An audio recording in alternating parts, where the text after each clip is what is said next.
দক্ষিণেশ্বর কালী মন্দিরে পুজো দিয়ে মনোনয়ন জমা করলেন দমদম লোকসভা কেন্দ্রের তৃণমূল প্রার্থী সৌগত রায় এবং বরানগর বিধানসভা কেন্দ্রের উপনির্বাচনের প্রার্থী সায়ন্তিকা ব্যানার্জি। অক্ষয় তৃতীয়ার শুভ লগ্নে দক্ষিণেশ্বর মন্দিরে পুজো দিয়ে মনোনয়নপত্র জমা করলেন দমদম কেন্দ্রের প্রার্থী বর্ষিয়ান রাজনীতিবিদ সৌগত রায়। শুক্রবার দক্ষিণেশ্বর মন্দিরে পুজো দিয়ে মনোনয়ন জমা দিতে গেলেন দমদম লোকসভা কেন্দ্রের প্রার্থী। পরপর 3বার লোকসভা কেন্দ্র থেকে জয়ী হয়েছেন সৌগত রায়। তবে এবার তাকে লড়তে হবে দুই হেভিওয়েট প্রার্থীর সঙ্গে। একদিকে সিপিআইএম এর সুজন চক্রবর্তী ও বিজেপির শিলভদ্র দত্ত। তাই দমদম কেন্দ্র নিয়ে শুরু হয়েছে জোর কদমে লড়াই। তার সঙ্গে পুজো দিয়ে মনোনয়ন জমা দিতে গেলেন বরানগর বিধানসভা কেন্দ্রের প্রার্থী সায়ন্তিকা ব্যানার্জি। আমি নিশ্চয়ই আশা করি আমি জিতব।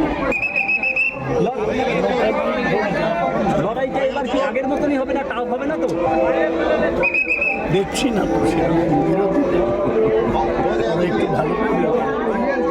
অসংখ্য ধন্যবাদ। জয় বাংলা, জয় বাংলা।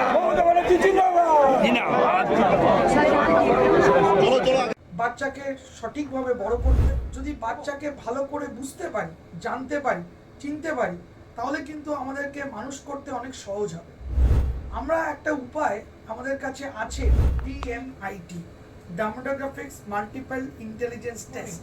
আমরা আজকে একটা অদ্ভুত জিনিস নিয়ে কথা বলবো, যেই জিনিসটা আমরা সবাই চাই বাচ্চাকে সঠিকভাবে বড় করতে, এবং বাবা মা হিসেবে বাচ্চা যাতে বাবা মার চেয়েও আরও ভালো শাইন করে, আরও ভালো যেন কাজ করে, সেটা সব বাবা মাই চায়। এর জন্য আমরা যদি বাচ্চাকে ভালো করে বুঝতে পারি, জানতে পারি, চিনতে পারি, তাহলে কিন্তু আমাদেরকে মানুষ করতে অনেক সহজ হবে। আমরা একটা উপায় আমাদের কাছে আছে, যেই একটা টেস্টের মাধ্যমে, সেই টেস্টটার নাম হচ্ছে DMIT, demographics multiple intelligence test. এই টেস্টের মাধ্যমে আমরা বাচ্চার ইনবর্ন ট্যালেন্ট, ইনবর্ন স্ট্রেংথস, বাচ্চার এরিয়াস অফ ডেভেলপমেন্ট, বাচ্চার কোন দিকে ন্যাক আছে, বাচ্চা কীরমভাবে পড়াশোনা করতে চায়, কীরমভাবে লোকের সঙ্গে মিশতে চায়, এই সব জিনিসগুলো আমরা বাচ্চার সম্বন্ধে জানতে পারবো সঠিকভাবে।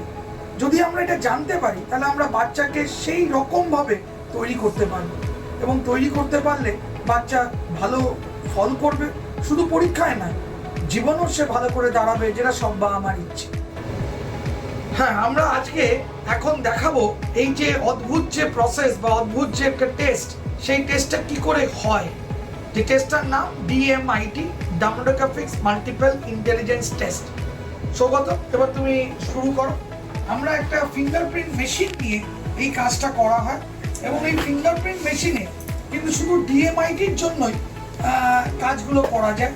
প্রথমে আমরা লেফট হ্যান্ডগুলোকে আগে নেব, তারপরে আমরা রাইট হ্যান্ড নেব। এই দুটোরই আমরা ফিঙ্গারপ্রিন্টগুলো নেব, এবং 3 রকম শেপে নেব, সামনে সাইড 3 রকম করে নেব, যাতে করে আমরা অ্যাকুরেট টু অ্যাকুরেট রেজাল্ট পেতে পারি। অনেকেই একবার নিয়ে রেজাল্ট বের করে, কিন্তু সবচেয়ে বেশি অ্যাকুরেট চাইতে হলে একটা ফিঙ্গারকে 3 রকম অ্যাঙ্গেলে নিয়ে আমরা এই কাজটা করি।